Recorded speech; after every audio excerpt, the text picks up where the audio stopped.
আগের মতো গুন্ডামির মাধ্যমে এবং কালো টাকার দৌরাত্মের মাধ্যমে আজকে জাগ্রত জনতাকে থামানো যাবে না।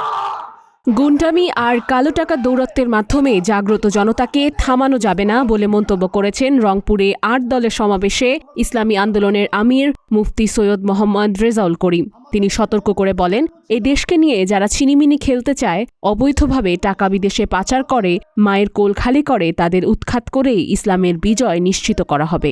বুধবার বিকেলে রংপুর কালেক্টরেট ঈদগাহ মাঠে বিভাগীয় সমাবেশে প্রধান অতিথির বক্তব্যে এসব কথা বলেন তিনি।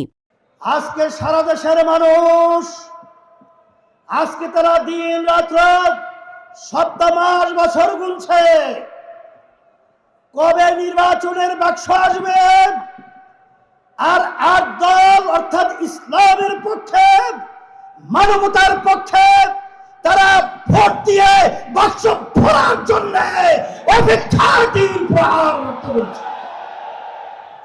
সেই হিসাবে আমি আপনাদেরকে পরিষ্কারভাবে বলছি, এদেশ আমার, এদেশে জন্মগ্রহণ করেছে আমি। এদেশকে নিয়ে যারা ছিনিমিনি করতে চায়, এদেশের টাকা যারা বিদেশে পাচার করতে চায়, যারা মায়ের কোল সন্তান হারা করতে চায়, আপনাদেরকে বারবার বলছি, আগের মতো গুন্ডামির মাধ্যমে এবং কালো টাকার দৌরাত্মের মাধ্যমে আজকে জাগ্রত জনতাকে থামানো যাবে না। তোমাদের উদ্ধার করবে এবং আল্লাহর রহমতে ইসলাম বিজয় হবে। এত মানুষ পঙ্গু হলো, চক্ষু হারালো।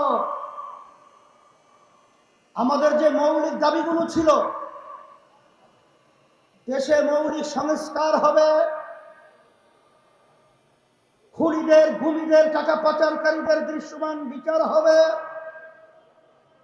এরপরে লেভেল প্লেইং ফিল্ড জাতীয় নির্বাচনের পরিবেশ তৈরি হবে। কিন্তু আমরা দেখলাম এক শ্রেণীর ক্ষমতালোভীরা সংস্কার এবং দৃশ্যমান বিচারকে গুরুত্ব না দিয়ে ক্ষমতায় যাওয়ার জন্য শুধু পাগল নয়, ডবল পাগল হয়ে গেছে। আমি সকলকে বলতে চাই, আজকে হাজার হাজার হাফেজ আলেম ছাত্র, ছোট মায়ের কোলের সন্তান এবং ছাত্র জনতাদের জীবন দিয়েছিল শুধুমাত্র কি একজনকে নামিয়ে আরেকজনকে ক্ষমতায় পাঠাবার জন্য না, এই দেশকে ফ্যাসিবাদ মুক্ত করার জন্য, খুনিদের হাত থেকে দেশকে রক্ষার জন্য এবং আমাদের দেশে বসে যারা বিদেশিদের তাবেদার আমাদেরকে গোলামের জিঞ্জির পরিয়েছে তাদেরকে উৎখাত করে স্বাধীনভাবে আমাদের দেশকে মাথা উঁচু করে দাঁড়াবার জন্য এরা জীবন দিয়েছিল। আজকে তারা যদি বুঝতে ব্যর্থ হয়, আমরা তাদেরকে পরিষ্কারভাবে এই সমাবেশের মাধ্যমে আমরা বলতে চাই,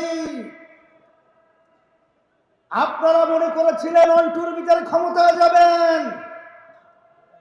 সেদিন সে সময় ভুলে যান।